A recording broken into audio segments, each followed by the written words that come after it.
who made us. To begin with, let's start with how an atheist would answer that question.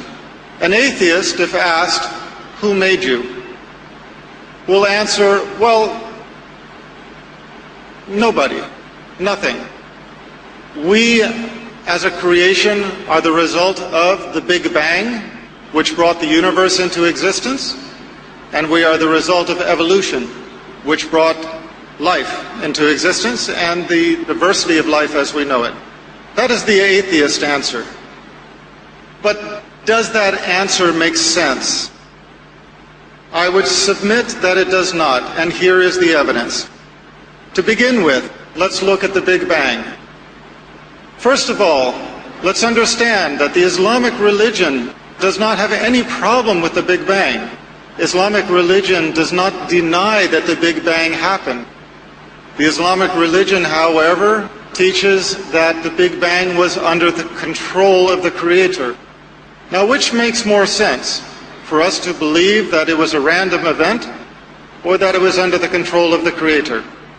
In science, there is a general principle called entropy. Entropy is the principle that unless there is a greater control over a process, the process tends to chaos. Now let's put it into real-world terms. It does not matter whether you are talking about your child's bedroom, the kitchen sink, your workplace, or a complex chemical reaction. If it is not under control, it generates into chaos. If your child does not clean up his room, if somebody does not control the dishes in the sink, if somebody does not control the chemical reaction, the result is going to be random and chaos. But we are to believe that the massive explosion of the Big Bang resulted in perfection and not chaos. This is an example where science contradicts science. In the same way, when the atheists explain our existence as living beings, they use the example of evolution, natural selection. First, there was a single-cell organism. From the single-cell organism evolved all of life as we know it. But you know, if there's one thing that we know from our lives, it is that if you look at something, you know where it came from. If you look at a painting, you know that there was a painter. If you look at a sculpture, you know that there was a sculptor. If you look at a building, you know that there was an architect and a construction company. And yet we are to look at creation and think that there is not a creator. This is the proposal. The proposal of the atheist is that we evolved by natural selection with the absence of a creator. But I have a question for those who put forward this theory. Natural selection can explain a lot of things. It can explain the diversity of species. It can explain the fossil record. It can explain where the dinosaurs came from and where they went to. But how can you explain where the soul came from? If you believe in the existence of a human soul, how can you explain this as having evolved? For that matter, how can you explain life as having evolved? And what do I mean by life? I mean the power that gives a body, once assembled, to live. We have reached a point in science where we can transplant virtually every organ of the body. We can make a Frankenstein if we so desire. But not all of the world's scientists over the history of mankind, if you brought them all together, cannot make them live. We cannot even make the wing of a gnat in the perfection that it has been made by our Creator. And we cannot give a body life. That is why, once dead, medicine is not able to revive a dead person, even when their organs are still functioning.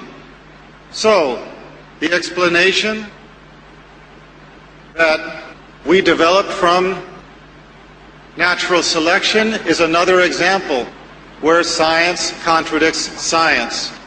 We have the example of millions of years of evolution or natural selection, and the proposal is that everything in our existence, if we don't have some control over it to keep it in order, everything degenerates into chaos.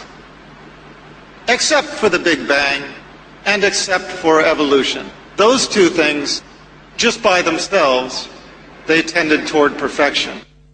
Well, there are some people who accept that explanation, but I submit to you that it is not of those who are enlightened, it is not of those who have open minds or open hearts who accept that explanation.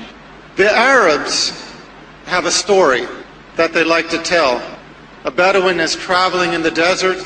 He comes upon an oasis, and in the oasis there is a perfect palace. Now there are no building materials around. He finds another nomad and he asks him, "Where did this palace come from?" And the nomad said, "Oh, subhanallah, glory to be our creator, you would not believe where it came from. First, the wind blew so hard that it shaped the rocks into perfect cubes with square edges, and it tumbled the rocks over the desert until they all fell together in the shape of this palace, in perfect assortment. And then the wind blew the dust with some, hairs and fibers from the trees into the cracks and brought the rain, and that made the cement that cemented it all together. And then lightning strikes blasted the sand into sheets of glass and blew the sheets of glass into the windows. And then the elements took wood from the far corners of the earth and shaped it with the wind and the different force of the elements into furniture and into window trim and doors. And tornadoes and hurricanes carry it here and drop the doors into the door places, drop the windows and made the window frames, tumbled the furniture into the rooms.